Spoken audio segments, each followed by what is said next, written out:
les femmes au Cameroun sont-elles considérées comme des humains? Quand on regarde la composition et le noyau dur du gouvernement de Biya, on répond par la négative. Et d'ailleurs, lorsqu'on voit les traitements inhumains, dégradants, et même les féminicides au Cameroun, on se dit, c'est un pays et c'est un régime misogyne.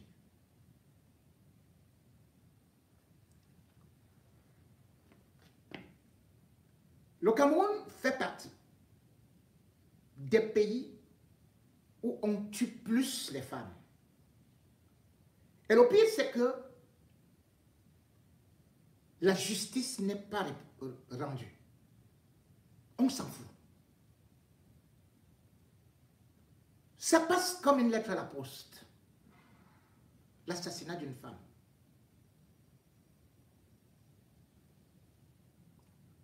Le Cameroun avait découvert avec horreur l'histoire de Diane Nyango,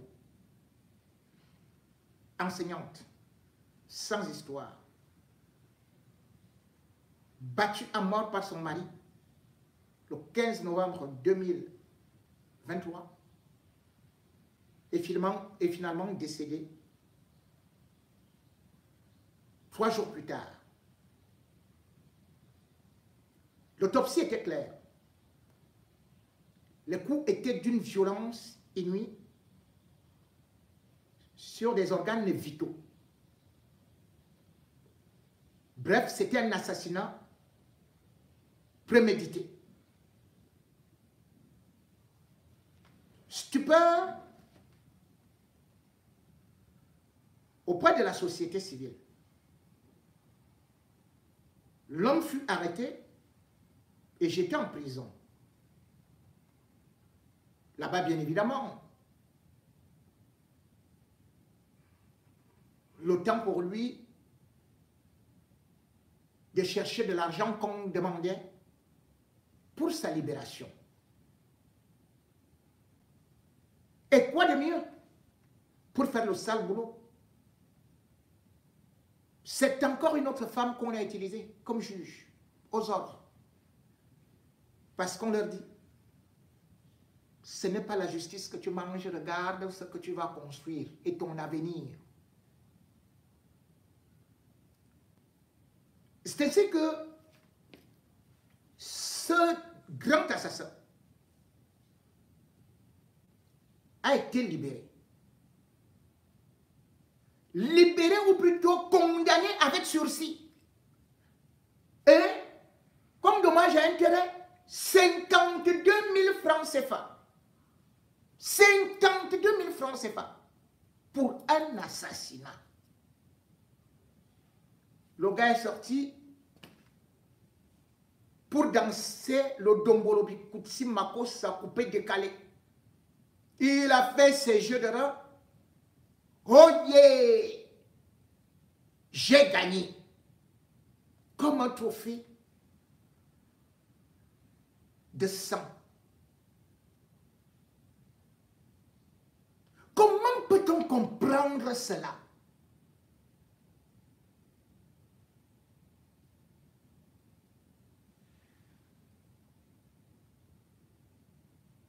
Qu'une jeune femme soit abattue et encore que, au moment où cela est arrivé, la justice était tout simplement obligée de le faire parce que à Douala, il y avait 15 femmes assassinées. De janvier, ou plutôt de mai à novembre 2023. 15! Toutes battues. Et le pire, c'est que les viols, ne parlons même pas de ça.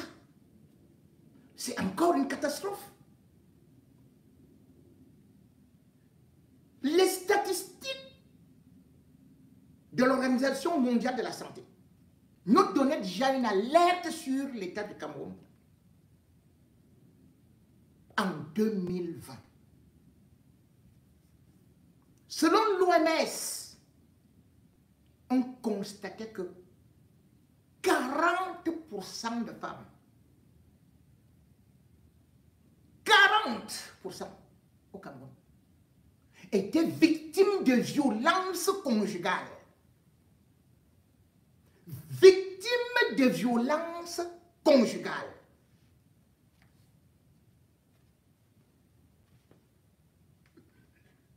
La situation du Cameroun a tellement gêné le monde qu'il y a même eu une conférence organisée par l'ONU Femmes, la société civile et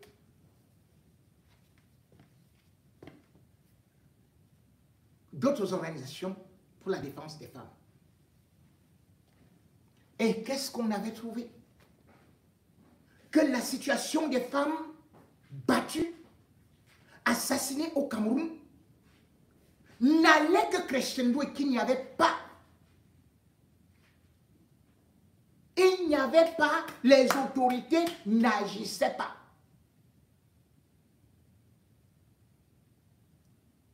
Vous vous rendez compte?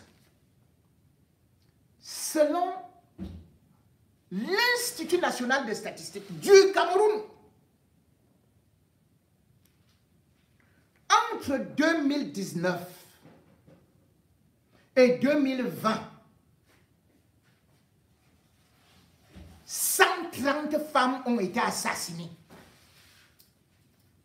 par leur mari, par leur conjoint ou par leur amant. Ça, ce sont les statistiques du Cameroun.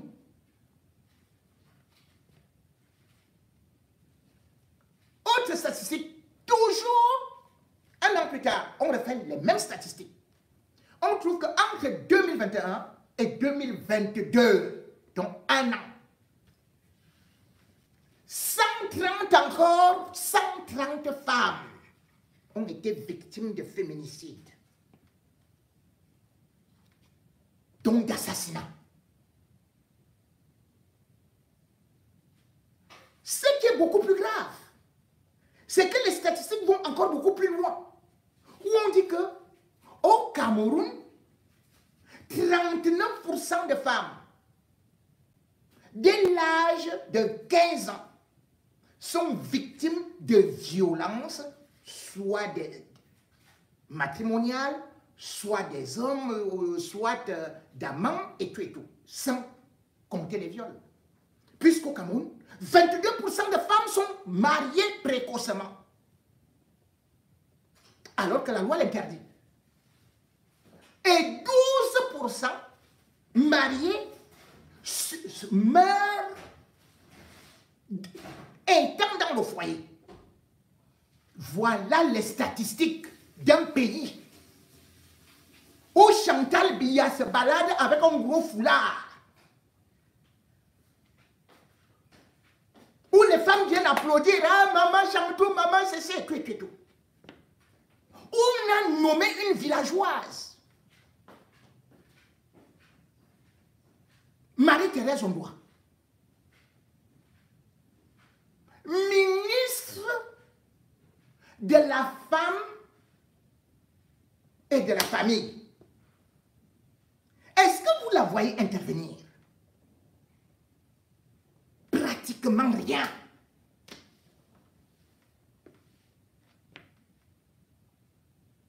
Et là, vous avez vu ça dans quel pays?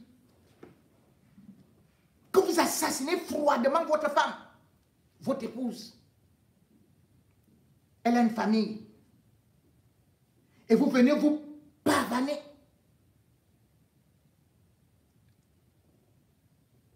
Vous êtes libéré.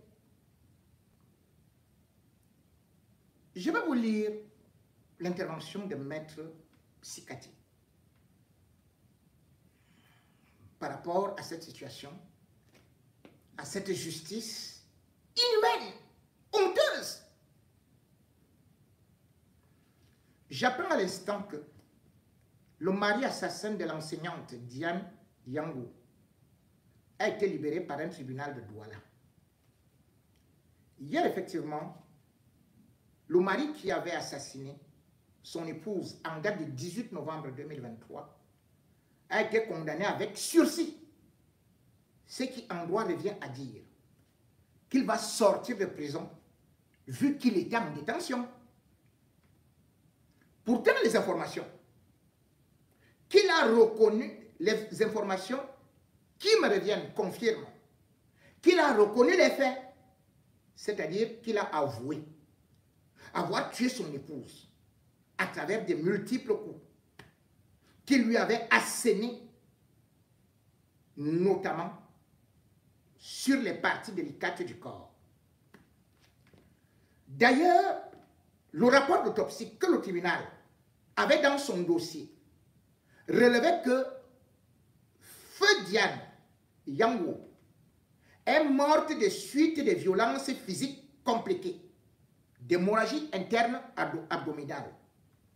Malgré ça, l'assassin s'en est tout de même tiré, vu qu'il est libéré de la prison et condamné à une amende dérisoire de 52 000 francs CFA. Il n'y a qu'au Cameroun qu'on peut assister à de pareilles choses. En effet, il y a 5 jours, le nommé Mounir Bouta, citoyen français, a été condamné à perpétuité, c'est-à-dire à vie, par un tribunal français pour avoir tué son épouse en 2021. Condamné à vie. Le 19 mars 2025, la cour d'assises de Dordogne, en France, condamné à 30 ans de prison un gendarme reconnu coupable de l'assassinat de sa femme.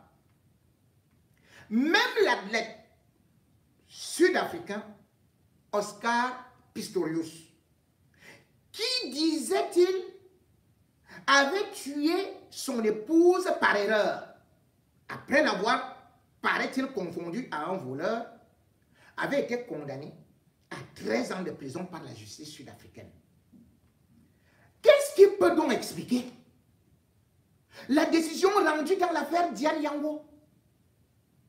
Une décision de justice a, entre autres, un caractère éducatif. Ceux qui rendent ce genre de jugement devraient avoir conscience qu'ils banalisent les violences faites aux femmes en légitimant indirectement le féminicide. En effet, il est désormais clair qu'au Cameroun, on peut volontairement commettre un féminicide ou tout simplement un assassinat et échapper à la prison. C'est une véritable honte pour notre justice. Les autorités compétentes, et notamment l'administration judiciaire, doivent trouver le moyen de corriger cette décision inique.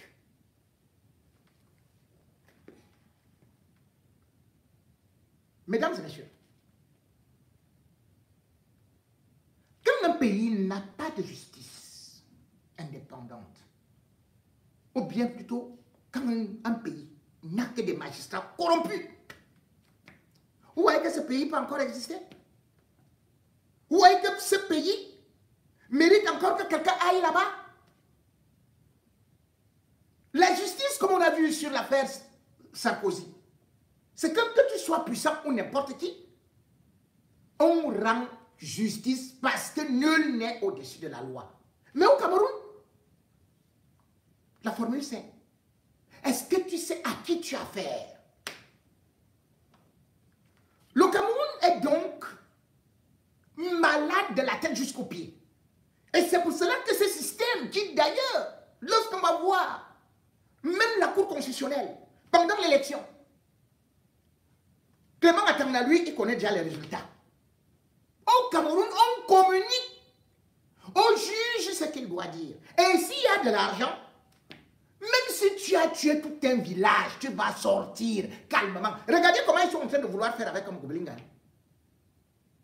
Ils veulent absolument nous libérer. Après l'assassinat de Martinez Zogo, regardez ce qu'ils ont fait sur Brian Fomba. Ils sont dehors.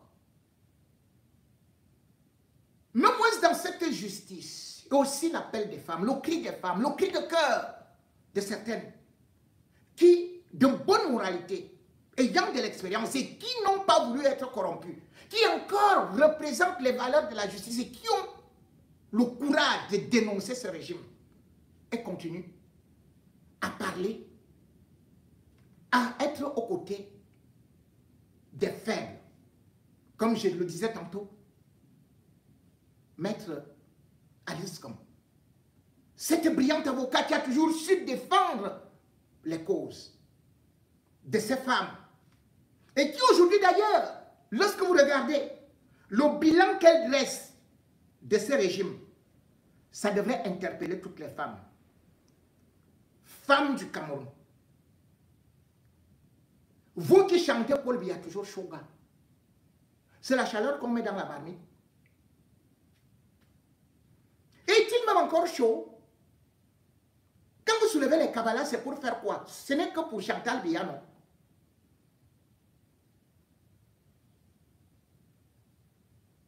Femmes du Cameroun, vous pouvez aussi être assassiné comme ça. Et puis on nommera même votre époux colonel. J'en connais plusieurs qui sont restés dans l'armée après des féminicides.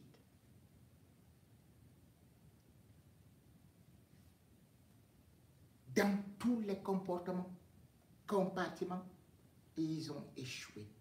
Et ils ont installé les inégalités. Et vous n'êtes utilisés que comme des objets. Qu'est-ce qui peut donc vous pousser à aller soutenir un régime qui ne vous protège même pas?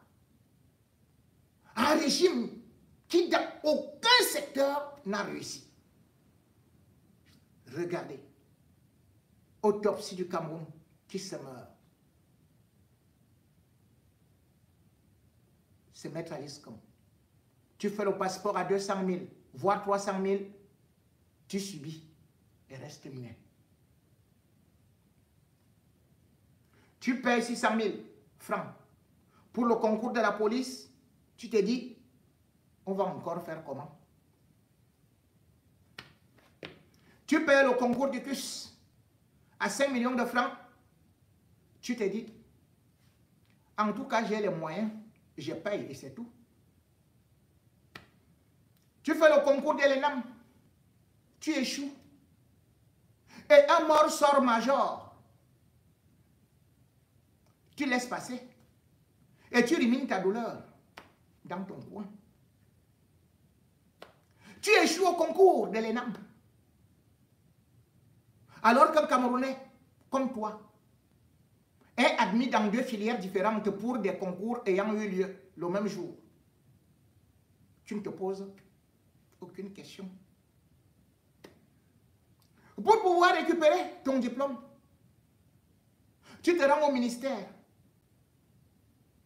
tu payes et tu mets le carburant dans la voiture de l'agent public censé être à son bureau afin qu'il vienne fouiller son jour voulu. Tu payes et tu remercies Dieu. Tu payes l'électricité tous les mois, mais tu passes constamment la nuit dans le noir. Et ça te convient. Tu danses même quand un euro revient. L'eau potable est un luxe pour toi. Tu t'habitues à boire l'eau du puits et de la rivière. Et tu es même content, tu dis que c'est sucré. Les enfants meurent dans les hôpitaux tous les jours par manque de couveuses, alors que 4 milliards sont déboursés pour acheter des voitures aux députés.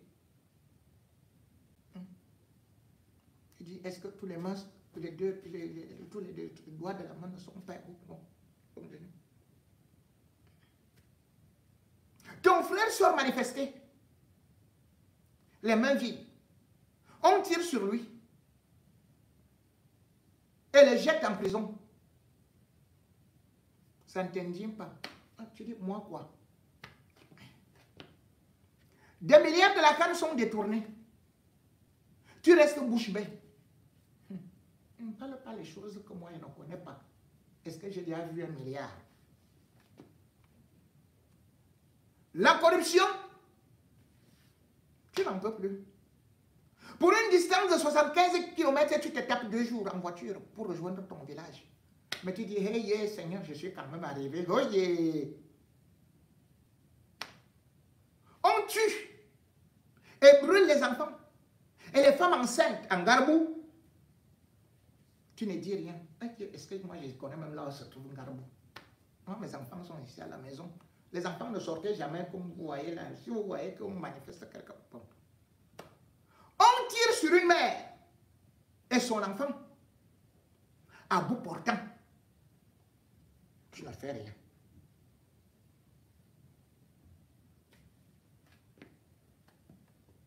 « 12 000 morts, on ose. Tout ça pour rien. Tu regardes, tu ne dis rien. Tu dis que c'est... Les lions ont fait combien? Ouais, vraiment, je crois qu'on va faire venir encore, tu peux me dire, ah, vraiment, Boubacar Vincent contre tout là. Ah, vraiment, c'est ça qui est... Bon, ok, on continue. Sur 66 ministres, les ressortissants de 2 régions comptent 42 membres.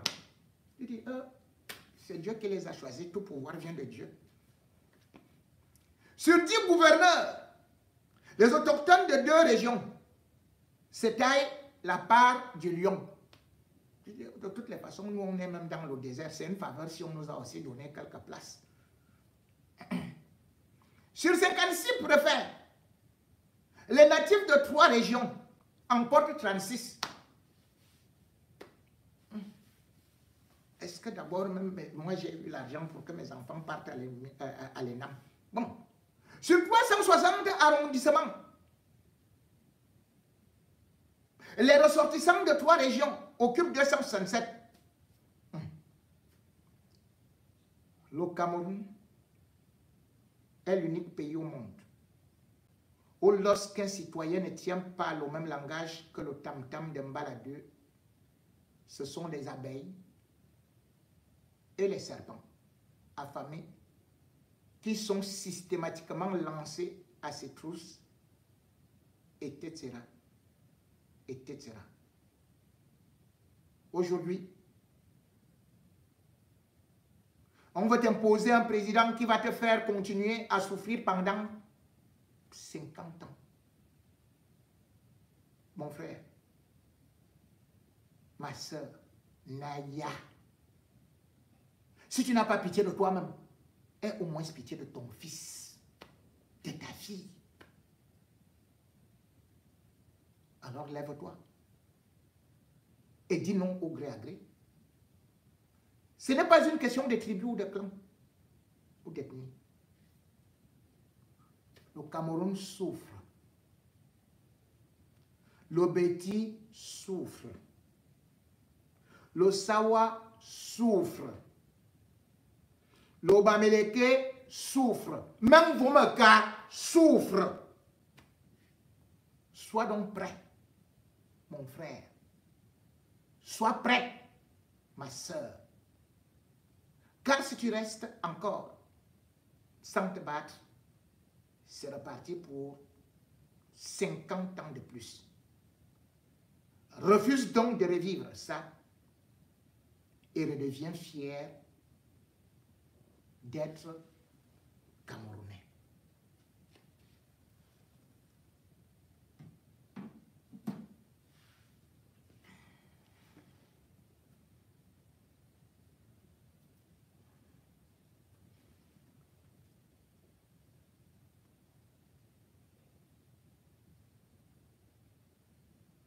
Fier d'être Camerounais, oui. Mais il n'y a plus de fierté. Parce que partout où on va, on est moqué d'avoir le président le plus vieux du monde. On a le président de l'Assemblée le plus vieux du monde. On a le président du Sénat le plus vieux du monde.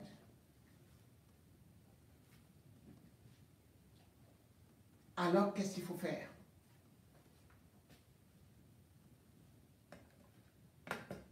Lorsqu'on est dans cet état, on fait un constat.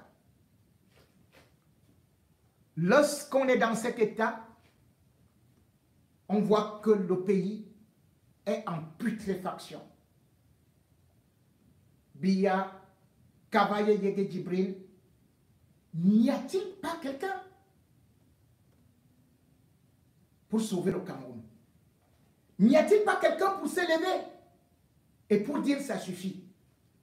N'y a-t-il pas quelqu'un pour au moins être aussi candidat?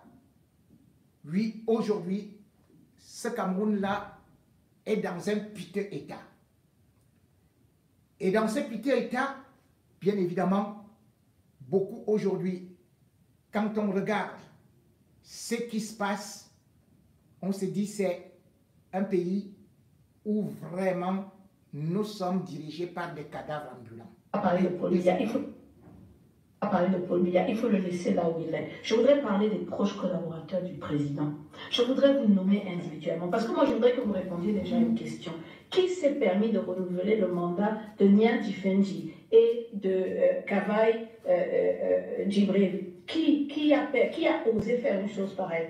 Qui a pris un monsieur de 91 ans, Marcel Nia Difendi, et un monsieur de 85 ans, Kavaye Djibril, et a dit que vous voulez renouveler votre mandat? Qui a fait ça? Vous voulez qu'on meure de honte ou bien c'est comment? Vous savez à quel point est important le rôle d'un président du Sénat? Je vais vous dire une chose. Le président du Sénat, c'est la deuxième figure institutionnelle d'un État majeur. C'est le deuxième personnage dans l'ordre protocolaire. C'est-à-dire que quand les gens vous disent votre président est agent, vous dites non, vous inquiétez pas, vous avez le numéro 2. Quand on vous dit montrez-le, vous montez la photo comme ça, c'est encore pire que le premier. C'est quoi, il y a quoi? Est-ce que vous vous rendez compte que si Boko Haram frappe à notre porte, notre mégalomane de Paul Biya est le président chef des armées, et en réalité, il doit consulter son numéro 2, le temps que lui, là, il se réveille. Qu'il marche pour aller réveiller l'autre, qu'il lui aussi doit se réveiller. On est mort. Mais il faut arrêter quand même. Moi, je m'adresse à Chantal Biya et à tous les proches du président. Pourquoi vous faites ça au Cameroun?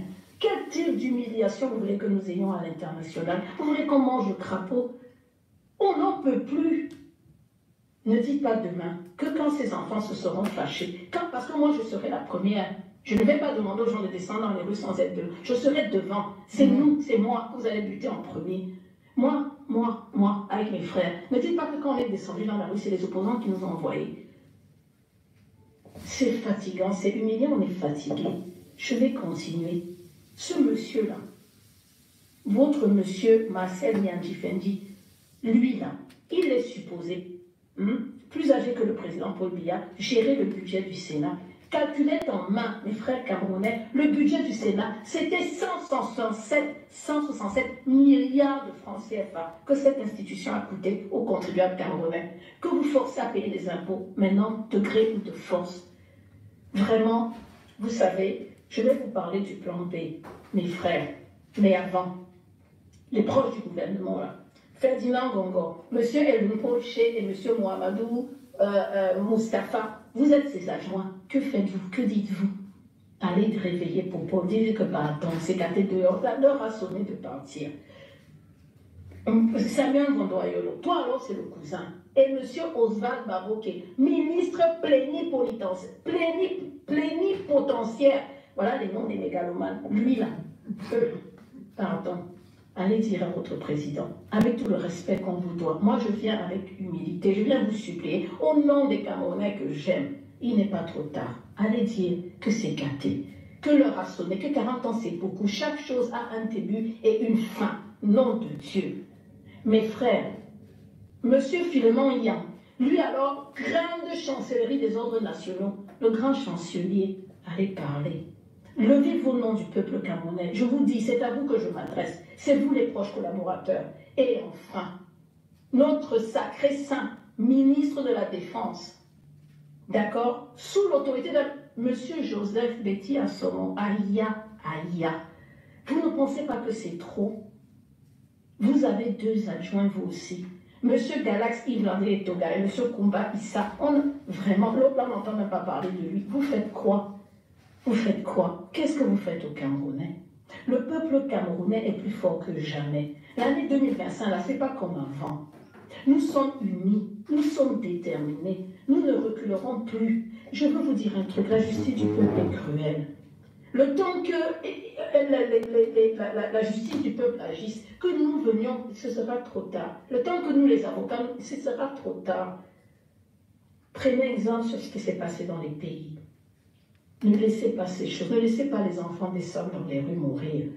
Ne dites pas que c'est l'opposant, les opposants, c'est vous qui allez nous pousser à bout.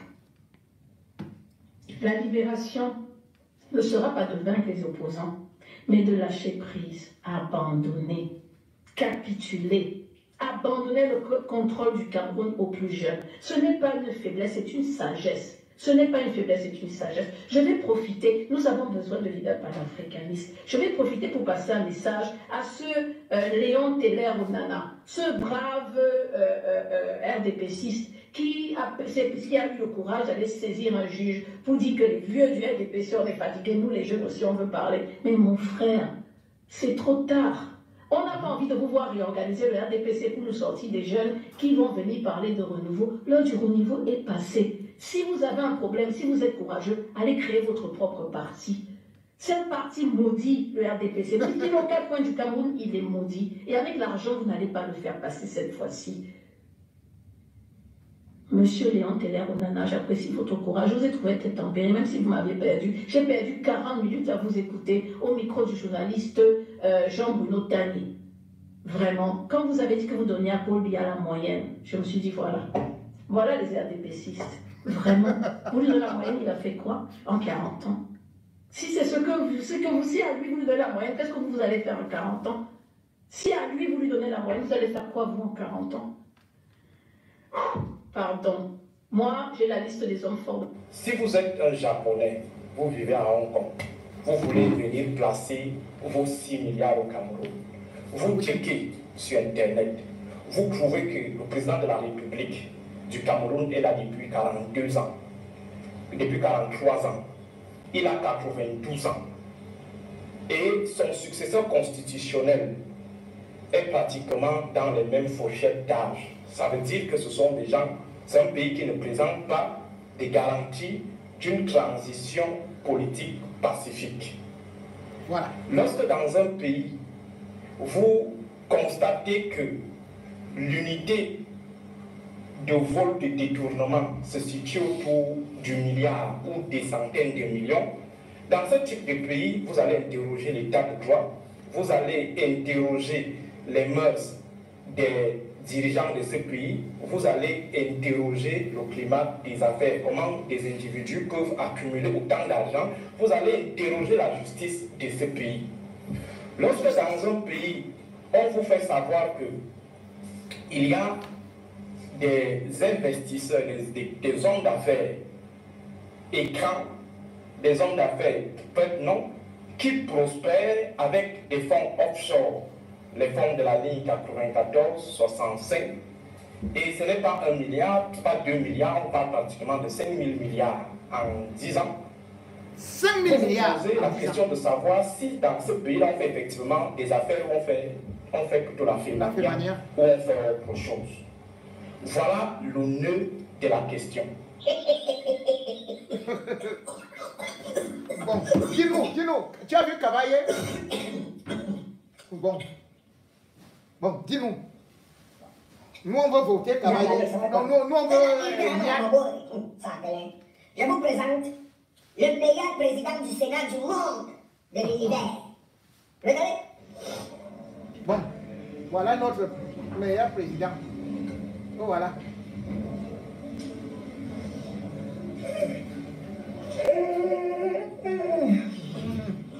Même l'escargot marche plus que Nia.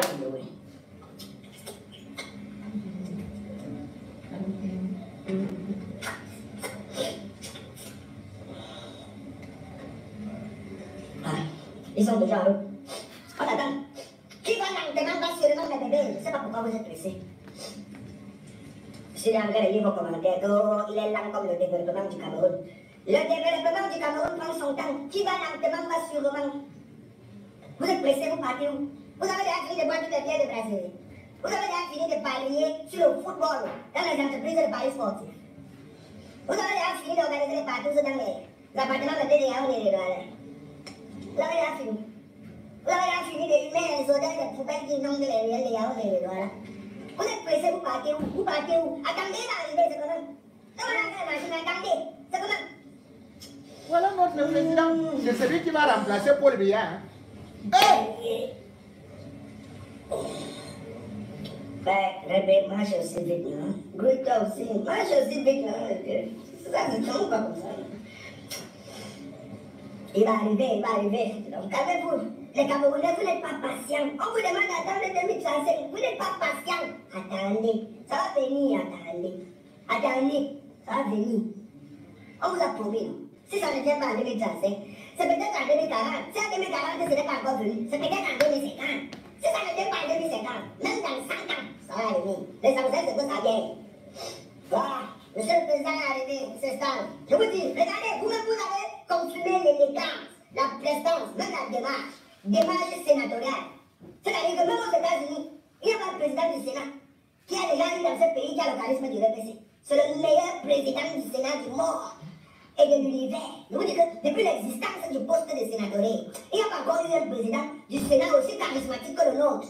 C'est le meilleur, non? C'est d'abord mon sugar daddy. Regardez comment les cheveux sont d'abord gris blanchâtres. Donc tu sais d'abord que le repère est encore jeune, solide. Il a encore beaucoup à donner à la jeunesse. C'est une bibliothèque, non? C'est une bibliothèque. Les Camerounais, vous avez des présidents dans ce pays que non? C'est la machine. Dites merci à Dieu qu'il y a son pouce Jésus Christus. Amen. Alléluia. Mon cancer Lazare. De toutes les façons, soyez fiers de vous. Vous êtes un peuple digne, un peuple intègre, peuple intelligent, rusé, peuple sage. Pendant près de 43 ans, je dirais même 50 ans, vous avez toujours été auprès d'eux. Vous les avez accompagnés, soutenus, vous les avez hissés haut, parce qu'ils sont les meilleurs, parce qu'ils sont bons, parce qu'ils ont développé le pays. Et d'ici 2035, vous aurez enfin votre émergence. Avec les tramways partout vers la poste centrale, vous aurez les TGV qui quitteront Yaoundé pour Garoua. Seulement en 30 minutes. En 2035. Vous aurez l'étoile filante du Cameroun, un gros Boeing 744. Hein? Ça sera le seul dans le monde qui aura la climatisation de mon toilette. Maman. Je vous dis que non. En 2035, les enfants que vous accouchez aujourd'hui vont voler dans les airs pour aller à l'école. Hein? Ça sera un magnifique pays. En 2035, parce qu'ils seront là pour vous conduire vers l'émergence. Regardez comment ils sont solides, limpides, forts, spirituellement stables, surtout spirituellement stables. Mais oui, dites merci à Dieu, car vous avez des dirigeants que vous méritez. Humblement. Bisous, mais oui. Je parle de quoi? Moi, c'est les mains. Les mains pour gagner quoi? Si je demande que Dieu m'envoie en Suisse, aux États-Unis, alors cherchez leur grand frère. C'est là 100 ans. Seigneur, aie pitié de nous.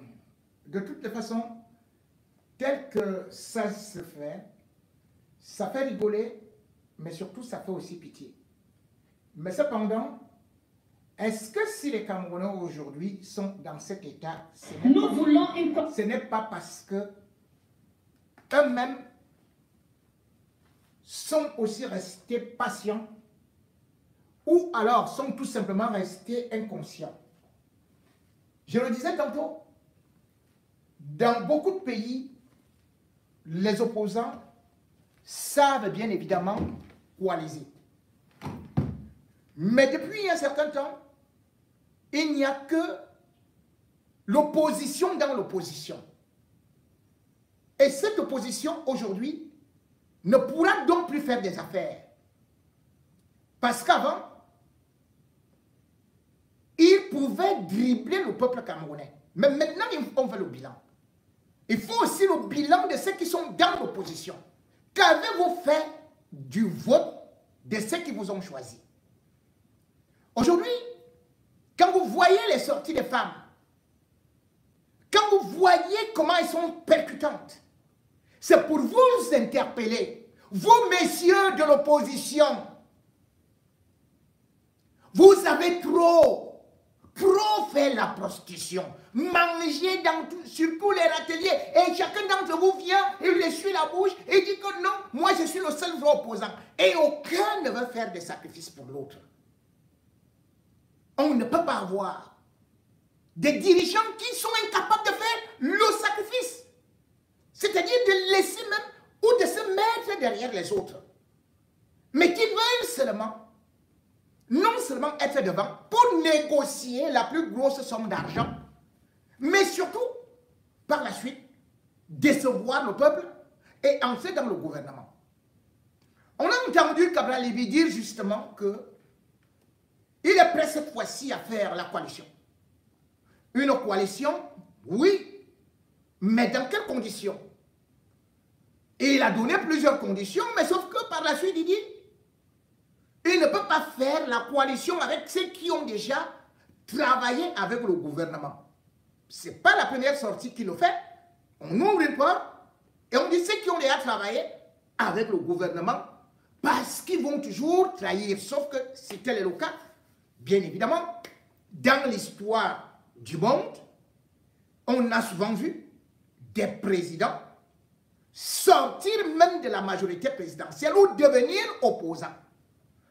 Et puis le problème, c'est que le Cameroun ne peut pas aller chercher des gens très neufs ailleurs. Dans la mesure où Cabral Libby lui-même, on l'a vu au stade, avec une coalition de ministres du gouvernement. Lors de la CAN, il y avait les femmes d'Ongo, il y avait les tels, il y avait les ministres du sport, moi les combis, et il y avait les membres du gouvernement. Ils partaient faire quoi? Ils partaient travailler au stade et même dans l'Assemblée. Ils travaillent ensemble. Il est dans le bureau. L'Assemblée appartient au gouvernement, c'est Kabaye, Guégué, Djibril. Si on se met donc à chercher quelqu'un n'ayant jamais travaillé avec le gouvernement, il faudrait qu'on crée cet individu. Puisque d'ailleurs, d'autres ont gagné des marchés. C'est donc un prétexte de la division. Quand on dit coalition, on se dit d'abord que je peux faire des sacrifices et non donner des conditions que plus jamais que je ne peux être qu'avec les saints qui viendront du ciel. Parce que moi je suis supposé être saint et parce que moi je suis supposé être le meilleur. Mais cependant, il faut aussi écouter la voix du peuple. Le peuple camerounais a besoin cette fois-ci d'une coalition. Et une coalition qui se dessine à temps. Et une coalition où on n'aura pas de trahison, des espions. Une coalition qui va assumer jusqu'au résultat des urnes en surveillant les votes. Une coalition qui sera capable d'organiser des manifestations et non d'aller se cacher dans des maisons sous prétexte qu'on ne voudrait pas se faire arroser d'eau ou se retrouver derrière les barreaux. Quand on est un dirigeant, on doit être prêt pour le sacrifice suprême. On ne peut pas devenir président dans un pays de tyrannie, de dictature, sans pourtant subir les affres de cette dictature. La coalition, donc, est appelée à l'union. Et une fois de plus, je vais vous proposer une autre femme qui aussi intervient dans les réseaux sociaux et qui appelle de tout cœur, comme bon nombre de Camerounais, qu'on soit du mouvement NAS, c'est-à-dire que de Univers, qu'on soit peut-être du SDF, parce qu'il y avait eu quand même à l'époque une première coalition derrière le SDF qui avait failli marcher, qui avait d'ailleurs marché. N'eût été ce braquage, ce vol électoral du régime Biya, le SDF aurait au moins eu à accéder au pouvoir. Mais aujourd'hui, depuis cet échec du SDF, les coalitions sont juste là pour le théâtre, juste pour des négociations, et souvent, laissent souvent passer le temps sans qu'on ne puisse poser un socle, pour conduire des populations, pour faire de telle sorte que le peuple connaisse réellement leurs actions, leurs ambitions et surtout leur détermination. Le peuple camerounais est donc déterminé. Vous avez entendu d'ailleurs Maître Corinne Atangana, cette avocate très brillante, qui était en train de parler tantôt. Écoutez également cette dame qui vous interpelle. Justement, je crois aussi qu'elle devrait être en Angleterre, mais écoutez surtout son cri de cœur qui appelle à la coalition. Voilà la demande du peuple.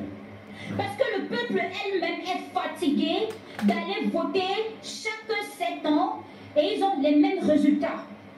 Zéro changement. Les discours haineux, les discours de division.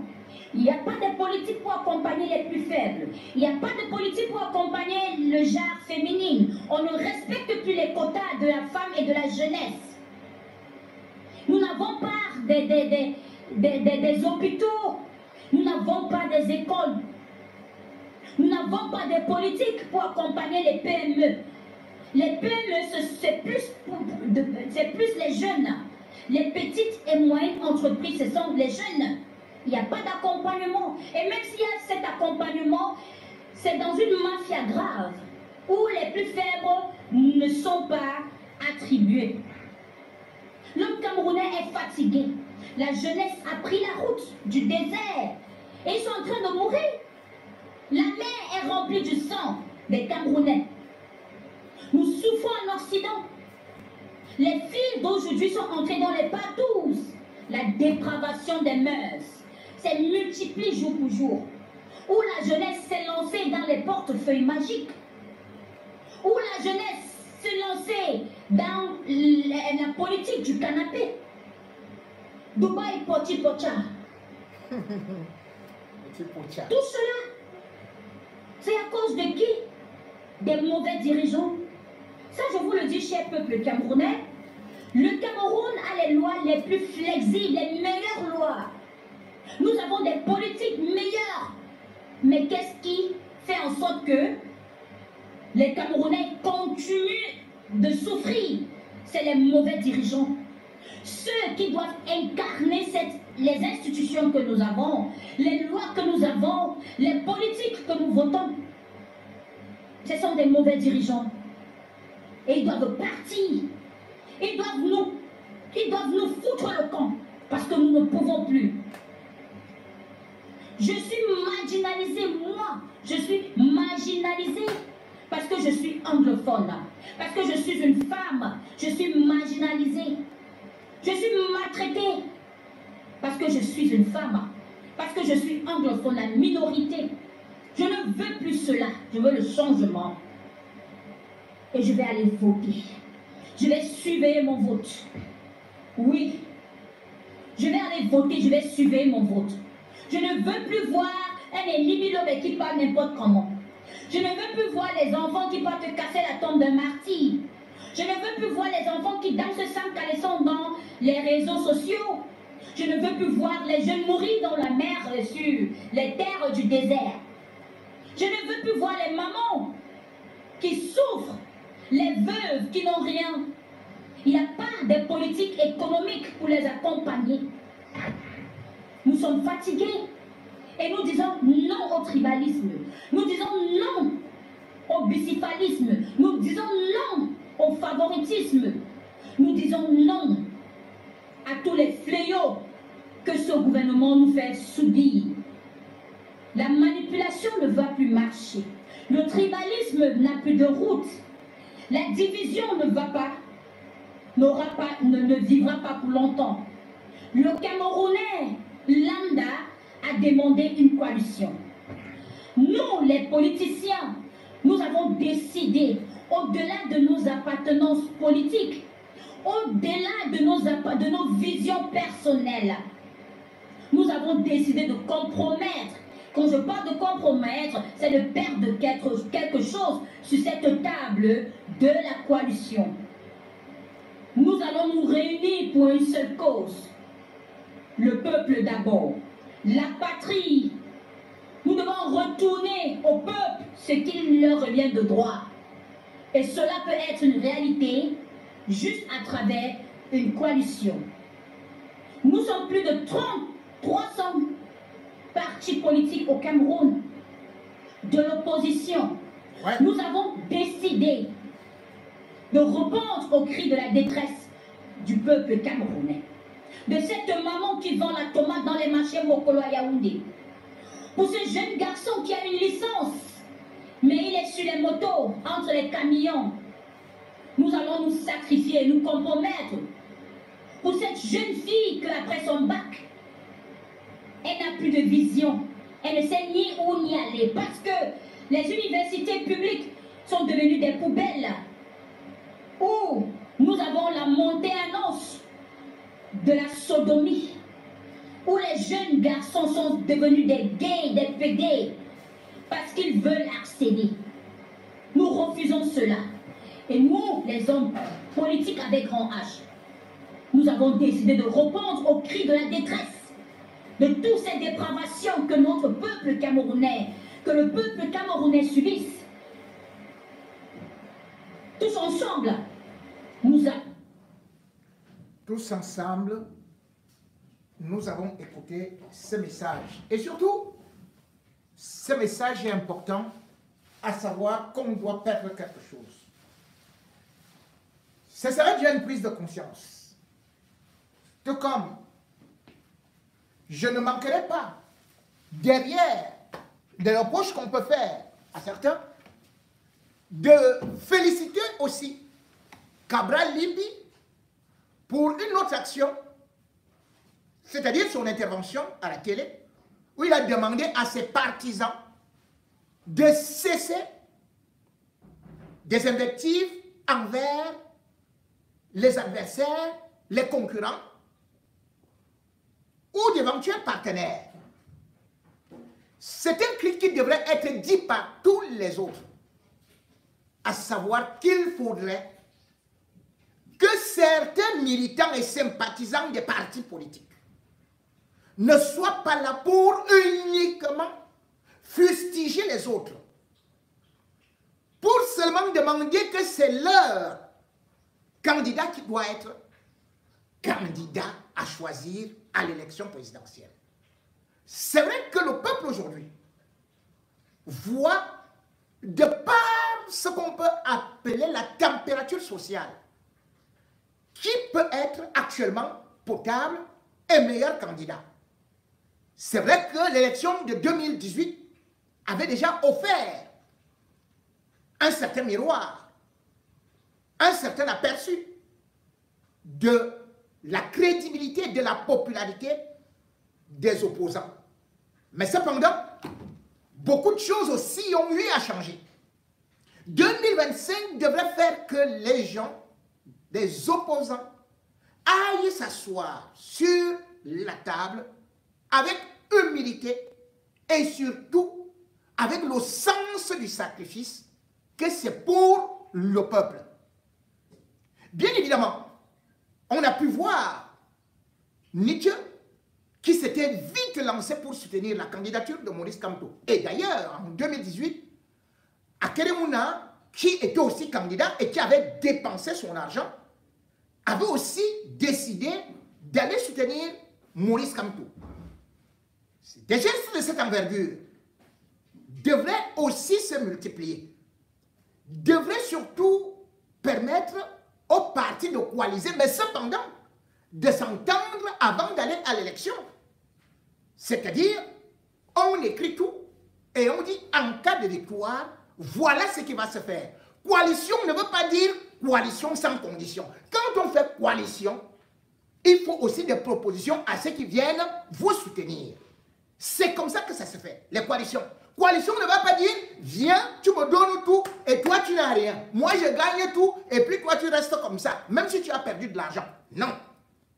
La coalition doit se faire avec objectivité et surtout un programme bien détaillé et tout déterminer les plans d'action et aussi les moyens qu'il faudrait y mettre. Lorsque Nietzsche a déclaré justement sa coalition et appelant les autres à pouvoir rejoindre cette équipe, on a vu ATP qui aussi s'est levé. On a donc vu, et bien évidemment, des gens se réunir, ou dans des chambres, ou ceci et cela, nous raconter que oh, ils sont les meilleurs opposants, qui sont ceci et cela. Et derrière tout ça, ils disaient même qu'ils vont organiser, puisque Cabral Libye en faisait aussi partie, les préliminaires. Les préliminaires n'ont donc pas eu lieu. Tantôt il fallait choisir, tantôt il fallait faire la loterie, tantôt on ne sait pas ce qu'il fallait faire. L'ATP, finalement, quand on voit donc ce qui se passe avec tous les intrus qu'il y avait dedans, c'était justement pour venir contrecarrer la coalition de Maurice Kamto. Akele Mouna avait été aussi invité là-bas, il a vite compris la supercherie et il a fui. Que reste-t-il donc de l'ATP? Maintenant, ils se jettent eux-mêmes les tomates pourries et le déballage a commencé. L'ATP est la photocopie de ce que Momo avait aussi créé, G20. Enfin, G20. Mais en réalité, ça voulait dire G20. Aujourd'hui, l'ATP, qui est devenu une coquille vide, vous allez donc suivre comment est-ce que c'est né. C'est-à-dire que le professeur Nkumbondo va vous expliquer comment l'initiateur de l'ATP est venu plutôt lui proposer d'aller soutenir la coalition avec Paul Biya. Donc, vous voulez chasser Paul Biya et vous demandez d'aller faire coalition avec Paul Biya. L'ATP, mort-vivant ou mort-né, l'ATP est encore dans la théâtralité d'une opposition ou de quelques opposants qui, bien évidemment, n'ont jamais eu en tout et pour tout que vouloir manger un peu. Comme un acteur qui a quand même été à la tête de ce pays pendant longtemps. Voilà le patron, le créateur de qui sont les siennes. l'ATP. Eh bien, qu'il Olivier conscience Délé. de ce qu'il est à un âge avancé, pour ne pas dire davantage, eh bien, et qu'il est important qu'il se comporte comme le laboureur de ses enfants. Voilà. Et donc, à partir de ce moment-là, nous l'interpellons sur l'exigence de mettre en œuvre, dans le cadre de ce plan A, un gouvernement de transition, un gouvernement d'union nationale et de salut public, qui permettra qu'en mutualisant, en mobilisant les intelligences de ce pays, sous le magistère, bien sûr, de ce patriarche-là, mais surtout sous le magistère de ce que j'appelle comment on va dire ça, un gouvernement de transition qui sera porté évidemment par un ou une première ministre de transition, au pouvoir très élargi. Parce que je crois que chacun de nous a pu est parvenu clairement au constat selon lequel le président n'est plus à l'âge véritablement où il a toute la vitalité nécessaire pour diriger. Et donc il faut véritablement que ce gouvernement-là soit piloté par un acteur au pouvoir élargi et à la vitalité avérée, en sorte que, précisément, ces différents acteurs-là, et vous pensez parmi lesquels nous serions, Biya jouera ce jeu, mais écoutez, dans son propre camp, nous pensons qu'il peut jouer ce jeu. Il peut jouer ce jeu. Vous le comptez comme acteur de la transition que vous envisagez. Dans le cas du plan A, je veux que ma pensée soit claire. Et je le dis vraiment avec toute l'honnêteté qui est. Voilà 34 ans que les acteurs de l'opposition essaient de déboulonner Paul Biya sans y arriver. Ok? Et vous voyez bien que s'il n'y arrive pas, c'est pas tellement parce que on va dire que le régime est si fort que ça. C'est précisément parce que, si vous voulez, il y a un ensemble de mécanismes et de dispositifs institutionnels, tels que la mécanique du parti-État qui veut que vous ayez un parti qui est évidemment attaché à toutes les forces vives du pays. Je voudrais bien vous comprendre. Oui. Vous dites que dans le plan A, voilà, vous comptez Il met le président Biya. Dans le cadre, lui accorder un rôle. Dans le cadre du plan A, nous accordons un rôle effectivement au président Biya. D'accord. En lui disant, Monsieur le Président, vous êtes arrivé à un moment de votre vie où il est important que vous fassiez l'histoire. Vous devez songer à essayer de restaurer votre image et tenter de sortir par la grande porte. Parce que le bilan jusqu'ici n'est quand même pas extraordinaire. La situation des Camerounais, en 2 ans à la tête du pays, vous pensez sérieusement que le président pourrait... Je crois que oui. Je crois que, vous savez, il y a... vous connaissez ce fameux dicton français qui dit qu'il n'y a que les imbéciles qui ne changent pas d'avis. Il est parfaitement possible qu'aujourd'hui le président, parvenu à l'âge qui est le sien, à d'autres termes, si lui ne change pas d'avis sur ce point-là, vous considérez qu'il est... À vous de tirer les conclusions que vous souhaitez, mais en tout cas, moi j'ai du respect toujours pour les anciens, d'accord, et considérer que je ne dirai jamais quelque chose de désobligeant vis-à-vis d'un ancien. Simplement, je suis de ceux-là qui peut interpeller un ancien de manière robuste, de manière vigoureuse, pour lui dire, voilà, eh bien, nous voulons vous donner une opportunité. Nous voulons vous donner une opportunité de sortir par la grande porte et de laisser à vos enfants et vos petits-enfants un Cameroun toiletté, un Cameroun en ordre de marche, un Cameroun dont nous pourrons être tous fiers demain. Voilà. Il me semble que lorsque les choses sont présentées comme cela, convenablement, respectueusement, pourquoi pas? Pourquoi pas? Mais sans faiblesse, bien sûr. Parce que, croyez-moi, personne n'est satisfait de voir ce que nous voyons au Cameroun aujourd'hui. Je ne sais pas si vous, ça vous fait plaisir. Vous avez le sentiment que si le président accepte cette porte-là, ceux que vous mobilisez, ceux que vous sensibilisez, vous suivrez être dans un gouvernement peut-être de transition, avec le président Biya à la tête de ce genre de gouvernement-là. Oui, mais bien sûr. Biya à la tête du gouvernement de transition. Comment on va dire ça Mesdames et messieurs, vous comprenez ça? Ce fameux épisode. Vous qui me brocardiez il y a quelque temps sur mes références. Quand il vit bien de nous voir pour la première fois, écoutez donc. Vous savez le langage qui me tient? Il me dit, on a dit, prof, on a trop souffert comme ça. Le position ne paye pas. Appelons Paul Biya.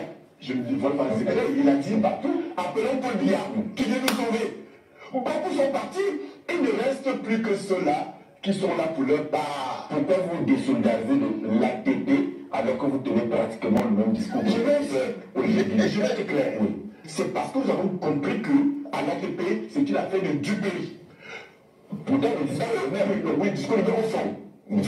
Encore que je vous le dise, je suis l'un des concepteurs du projet de l'ATP, avec des nous sommes assis, on a passé ce projet. Mais le premier projet, vous voulez que je le cite? Allons-y. Olivier Billet. Quand Olivier Billet vient nous voir pour la première fois, vous savez le langage qui me tient? Il me dit, prof, on a trop souffert comme ça. Le position ne paye pas. Appelons Paul Biya. Je ne dis pas le secret, il a dit partout, appelons Paul Biya, qui vient nous sauver. Nous mettons en place une tradition, allons lui proposer le projet. Mais nous allons nous battre pour qu'il soit élu. À nous intégrer. Je lui dis, mais non, mon Dieu.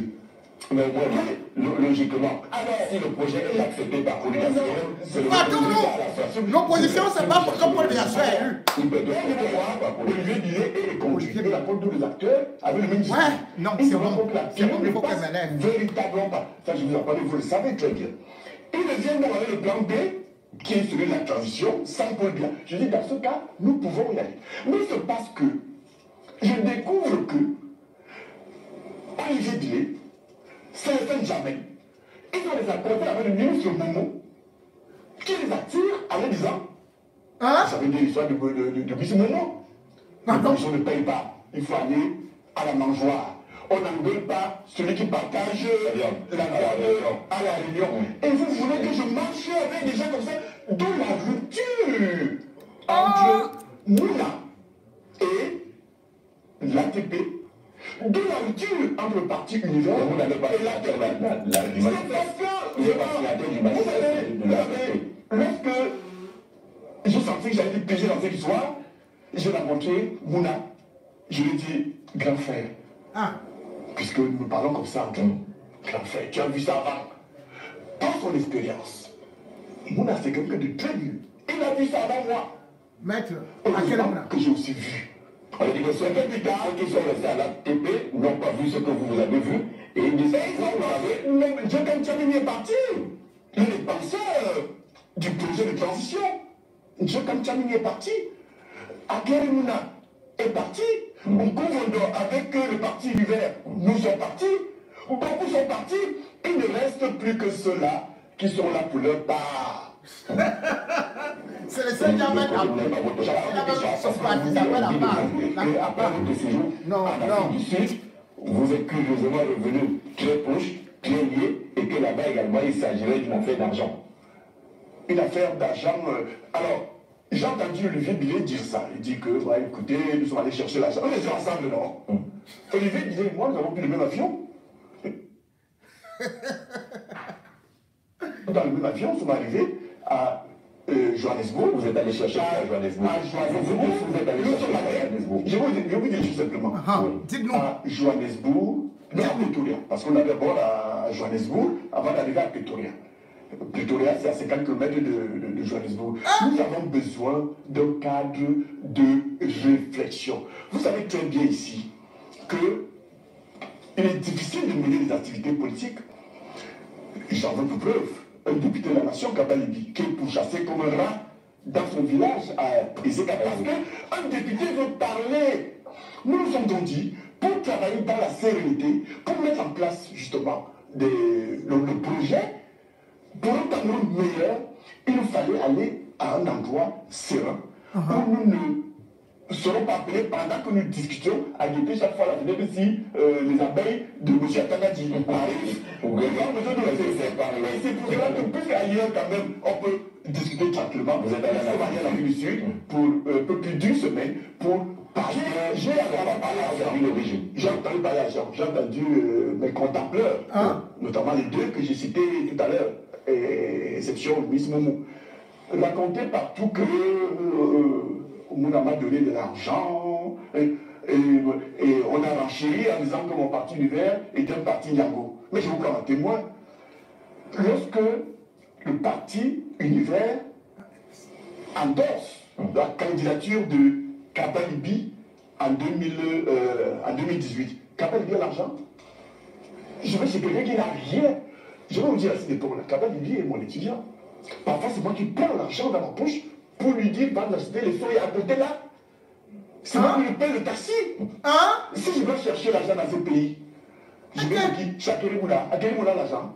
Je ne sais pas. Et je vous dis, si je veux l'argent, je mets mon nom dans l'appel à candidature, je prends mon téléphone, j'appelle les collaborateurs de Paul Biya, je lui dis, j'ai changé de veste. Le lendemain, j'aurai un bon poste qui me permettra d'avoir de l'argent. C'est pour dire que Biya peut changer ma vie le temps d'un stylo. Mais je n'en veux pas. La preuve, il m'a nommé à l'université et j'ai démissionné depuis bientôt 10 ans. Alors, pour vous dire la question que nous n'a pas d'argent et nous n'avons rien à voir. Bien évidemment, puisque nous ne devons pas d'argent. Vous pensez qu'on va une élection présidentielle sans argent? Il faut placer le milliard d'argent. Évidemment, lorsque nous discutons, il y a les volets financiers pour lesquels où est-ce qu'on va aller chercher l'argent? Où est-ce que vous allez chercher l'argent? Il y a un parti qui a dit qu'il faut 6 milliards. Il faut 6 milliards. D'accord. Nous sommes à l'au-delà.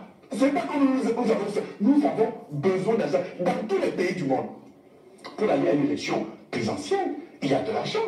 Vous avez vu aux États-Unis, partout, même si à la fois une traçabilité. Parce qu'on a besoin d'opérer beaucoup de dépenses aux élections présidentielles. Il y a les meetings, il y a les flyers, il y a les publicités à faire, etc., etc. Il y a des déplacements, parcourir le Cameroun. Vous savez combien ça peut coûter seulement en carburant? Bon, seulement en carburant, c'est vrai qu'une élection demande beaucoup d'argent, mais une élection donne aussi beaucoup d'argent aux opposants. Vous avez dû donc entendre comment est-ce que le professeur Olivier Billet, j'avais déjà dit ça au départ, que chaque fois qu'une élection arrive, le professeur Billet que j'aime bien, il apparaît, et c'est comme ça qu'il y a aussi des opposants qui apparaissent comme des mouches. Rien que à l'élection présidentielle. Vous n'avez déjà pas leur cursus, même en ce qui concerne une activité concernant le Cameroun ou concernant des populations. Vous ne les avez jamais vus défendre qui que ce soit. Mais quand une élection arrive, c'est là où vous les voyez tous parler très fort, viennent donc se greffer et imposer des coalitions ou créer des coalitions de contre-coalitions, faire des oppositions de l'opposition. Mais aujourd'hui, parce que ça a échoué, on a déjà donc quelques versions. Et vous verrez encore que même quand il y aura cette coalition, justement certains opposants vont trahir le peuple. Parce que eux, ils veulent bien manger, ils veulent grossir non seulement leurs joues, mais aussi leur compte bancaire. Mais sauf que l'avenir du peuple camerounais, ce n'est plus une affaire de l'opposition. C'est une affaire de tous les Camerounais. C'est une affaire de tous les partis politiques. C'est une affaire de la société civile. C'est une affaire où chacun d'entre nous, d'entre vous, doit savoir qu'il s'agit de son avenir, de l'avenir de ses enfants. Vous vendez l'avenir de vos enfants en prenant un peu d'argent. Sachez également que vous vendez l'avenir de votre famille et votre propre avenir. Parce qu'après cela, on sait très bien comment est-ce que le régime fonctionne. On mâche l'opposant et après on le crache. On l'a vu avec les Kodok. On l'a vu avec plusieurs opposants déjà. Même les Okbelen, qui lui aussi était un grand professeur et qui a été utilisé par le régime Biya. Ce jeu-là, le peuple n'en veut plus. 2025, c'est l'année du Cameroun. Et tout est écrit. Parce que tout a une fin. L'Église, les prophètes ont déjà dit à Biya, c'est fini. Et aussi, tout ce que nous sommes en train de voir aujourd'hui, guerre de clans, manque d'argent et aussi les soutiens de l'étranger qui eux-mêmes sont en train de perdre de leur élan et de leur allant, ça montre tout simplement que Paul Biya tient désormais avec son régime sur un fil de toile d'araignée.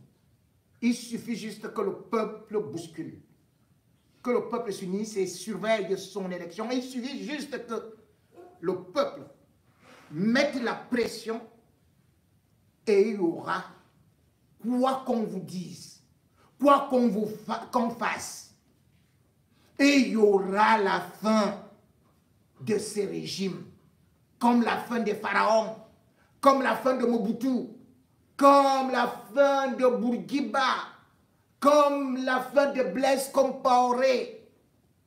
Oui, tout a une fin. Pourvu que vous ayez faim et soif du changement, et non seulement faim pour aller manger des pains sardines et soif pour aller boire quelques bouteilles de bière dans des bars et danser. Là-bas n'est pas votre avenir. Votre avenir, liste électorale, inscription, mobilisation, élection, pression et si oui, manifestation.